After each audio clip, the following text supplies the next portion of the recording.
दोस्तों, श्री राम की जन्मस्थली अयोध्या के विषय में तो हम सभी जानते हैं।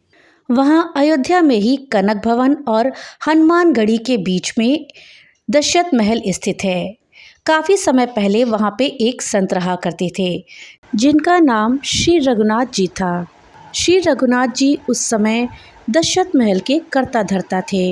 दशरथ महल में पत्नियों सहित चारों भाई श्री राम, श्री लक्ष्मण, श्री भरत और शत्रुघ्न जी, साथ ही हनुमान जी की सेवा होती थी। नित्य मंदिर में जो भी थोड़ा बहुत चढ़ावा आता था, उसी से मंदिर और आश्रम का खर्चा चला करता था।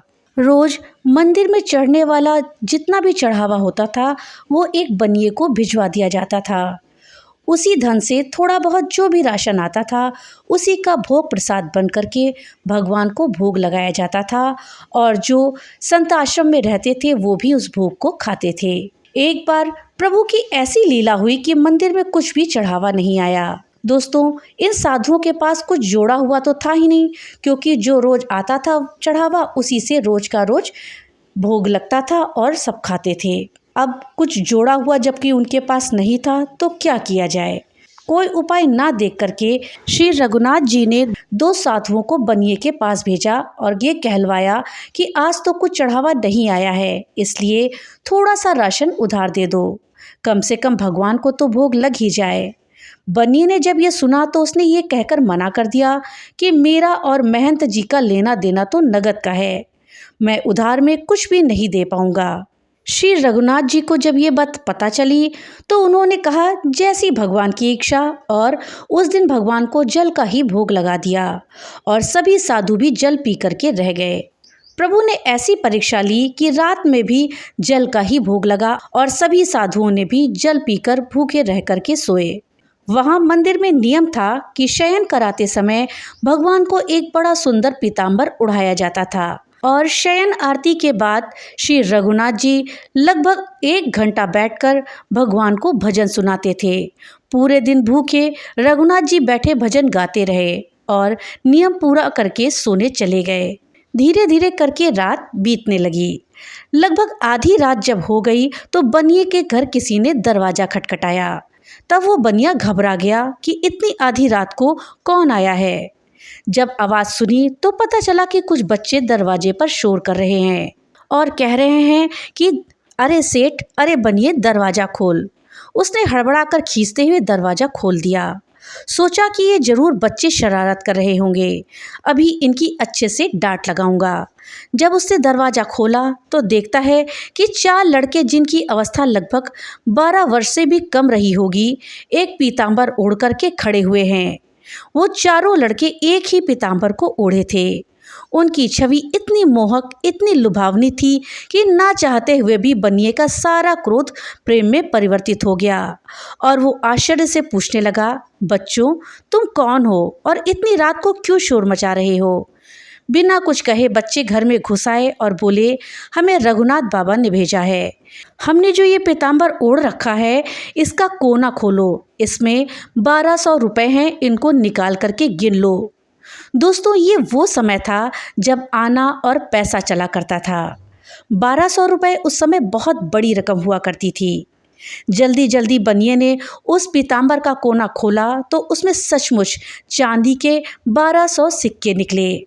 दोस्तों, वीडियो में आगे बढ़ने से पहले आपसे एक छोटी सी रिक्वेस्ट है कि अगर अभी तक आपने वीडियो को लाइक नहीं किया है तो कृपया वीडियो को लाइक कर दें और ज़्यादा से ज़्यादा शेयर करें, जिससे कि ये जानकारी अधिकतर लोगों तक पहुंच पाए। और हाँ, अगर चैनल पे पहली बार आए हैं तो कृपया चैनल को सब्सक्राइब कर दें और बेल आइकन दबाना ना भूलें, जिससे कि मेरी वीडियो सबसे पहले आप तक पहुँच सके। तो चलिए वीडियो में आगे बढ़ते हैं। इसके बाद प्रश्न भरी दृष्टि से बनिए ने उन बच्चों को देखा। तब बच्चों ने कहा कि इन पैसों का राशन कल सुबह आश्रम में भिजवा देना।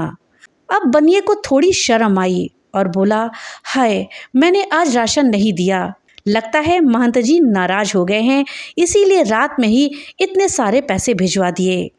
पश्चाताप, संकोच और प्रेम के साथ उन्होंने हाथ जोड़कर कहा, बच्चों, मेरी पूरी दुकान भी उठाकर मैं महंत जी को दे दूंगा तो भी ये पैसे ज़्यादा ही बैठेंगे।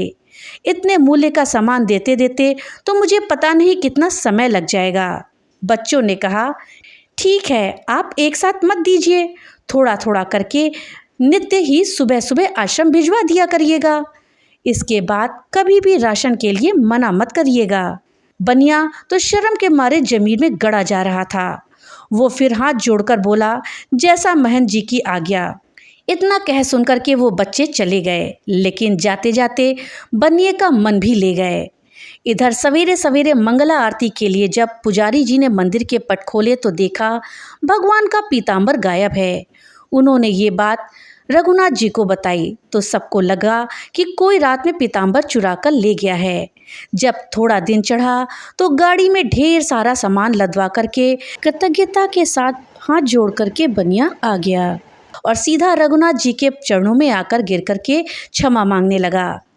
रघुनाथ जी को तो कुछ पता नहीं था। वे पूछे, क्या हुआ?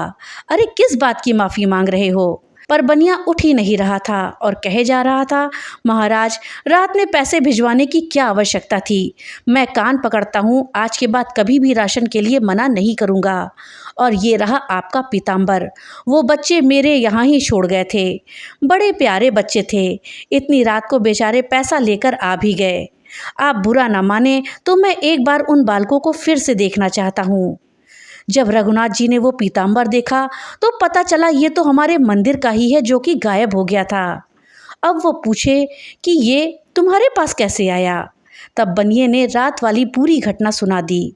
अब तो रघुनाथ जी जल्दी से मंदिर की ओर भागे और भगवान के पैरों में पड़कर रोने लगे। हे भक्त वत्सल, मेरे कारण आपको आधी रात में इतना कष्ट उठाना पड़ा।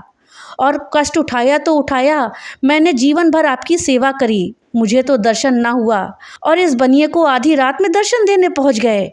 जब बनिए को पूरी बात पता चली तब उसका हृदय भी धक से हो गया कि जिन्हें मैं साधारण बालक समझता था वो तो त्रिभुवननाथ निकले।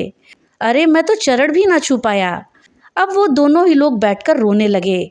इसके बाद कभी भी आश्रम में राशन की कोई कमी ना हुई। आज तक वहाँ संत सेवा होती आ रही है।